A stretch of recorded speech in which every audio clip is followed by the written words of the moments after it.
Un acte terroriste, c'est l'appellation retenue contre cet homme qui devait fêter demain 30 mai ses 22 ans. Interpellé ce matin à la Verrière, Alexandre a reconnu l'agression d'un militaire samedi dernier. Il n'habitait pas cette commune, il s'y était réfugié. Il se revendique d'un islam radical. Les dernières précisions avec ce sujet de la rédaction. Maintenant, aujourd'hui, où qu'on aille, on n'est pas rassuré. Dans le métro, partout. Donc voilà, ça m'étonne pas. Mais quand on a des enfants, maintenant on fait super attention. On ferme les portes, on fait super attention. Le choc à la Verrière après l'arrestation ce mercredi matin de cet homme de 22 ans, Alexandre Dossi, suspecté d'être l'agresseur au cutter d'un militaire à la Défense le 25 mai. Placé en garde à vue, il a rapidement reconnu les faits. Mais l'enquête ne fait que commencer. Le parquet et la police judiciaire ont considéré que cet homme était suffisamment dangereux, à la fois pour le placer sous l'autorité, pour placer cette enquête sous l'autorité du parquet antiterroriste et pour mener une action qui a conduit à son arrestation, à son interpellation ce matin. C'est grâce à ces images provenant d'une caméra de surveillance, mais aussi à des traces d'ADN retrouvées sur une bouteille d'eau oubliée, que son arrestation a été rendue possible aux alentours de 6 h du matin. L'homme s'était installé depuis quelques mois à la Verrière, dans le quartier du Bois de l'Étang. Originaire du Perret en Yvelines, c'est un désaccord avec sa famille sur sa conversion à un islam radical qui l'aurait poussé à quitter le domicile. Même les gens du quartier le trouvaient un peu bizarre, parce qu'il était un peu, des fois on le voyait à la mosquée, mais d'un autre côté il buvait un peu d'alcool, donc il se cherchait. Je pense que il faut pas faire l'amalgame. C'était pas un bon musulman, c'était pas un vrai musulman. Moi, je connais un peu les mosquées du coin, il n'y a pas de personne qui endoctrine.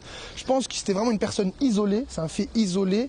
Et cette personne-là se cherchait et elle a fait ça peut-être par rapport au fait de Londres, il voulait faire une concurrence. J'en ai pas la moindre idée, je cherche des explications, mais seul lui pourra la donner, quoi. L'association des musulmans de la Verrière et le maire disent rejeter avec force et fermeté les agissements de celui qui aujourd'hui devra répondre d'actes de terrorisme et qui était jusque-là connu des services de police pour plusieurs vols. Donc on va communiquer, on va essayer de mettre bien la distance nécessaire entre l'événement et la ville, parce qu'il y a une vraie distance entre l'événement et la ville, et on va rassurer notre population, on va rassurer les communautés pour leur dire que nous continuons notre travail d'accompagnement, de soutien, et que tous ensemble nous nous démarquons évidemment de ce type d'actes qui n'ont pas lieu d'être dans notre commune comme sur notre territoire.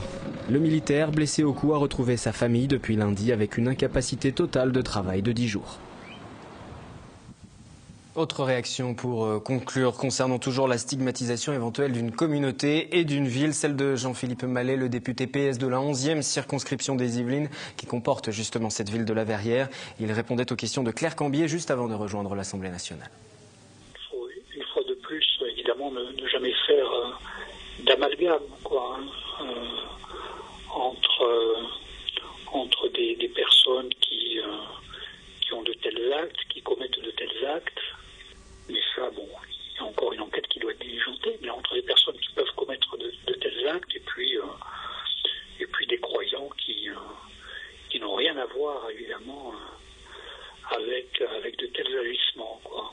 La communauté de la Verrière, la ville de la Verrière, les habitants de la Verrière,